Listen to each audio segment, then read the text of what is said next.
దేవుళ్ళ కంటే పెద్ద స్థానంలో భయంకరమైన ఒక రాక్షసుడు ఉన్నాడు, మీకు తెలుసా? ఆయనే కీర్తిముఖుడు. ఆయన శివుడి యొక్క గణాల్లో ఒక గణాధిపతి. ఆయన శివుడు ధ్యానంలో ఉండగా రాహువు శివుడి నెత్తి మీద ఉన్న చంద్రుడిని తినేశాడు, అంటే గ్రహణం చేశాడు. గ్రహణం చేస్తే శివుడికి చాలా కోపం వచ్చి ఆయన మూడో కన్ను తెరిస్తే మూడో కన్నులోంచి కీర్తిముఖుడు పుట్టాడు. కీర్తిముఖుడు రాహువుని నేయడం కోసము ఆయన వెంటబెట్టాడు.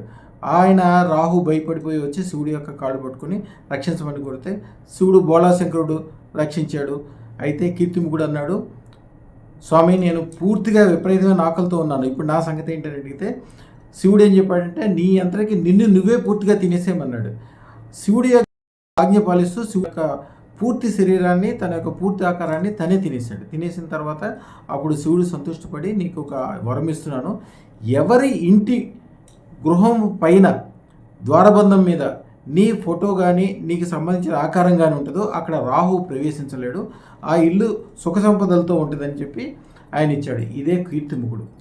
ఈ కీర్తిముఖ ఆకారము ద్వారబంధం మీద పెడతారు. కానీ అదృష్టరత్న శాస్త్ర ప్రకారం ఏంటి, రాహు వచ్చిన తర్వాత తినేసే బాధ్యత కీర్తిముఖుడిది. కానీ అదృష్టరత్నం ఉన్న చోట రాహు వచ్చినా కూడా సంపదలను మాత్రమే తీసుకురాగలడు. అదృష్టరత్న దాంట్లో కంపల్సరీ చేయాలి, మీ శక్తి బుద్ధి తెలివి ఇచ్చేటట్లు చేసేది శుక్రశ్వేతరత్నం. శుక్రశ్వేతరత్నం విపరీతమైన ధన సంపదలు అప్పటికప్పుడే కలిగేటట్టు చేస్తుంది. మీ ఇంటికి శక్తిముఖుడు అవసరం లేదు, కీర్తిముఖుడు అవసరం లేదు.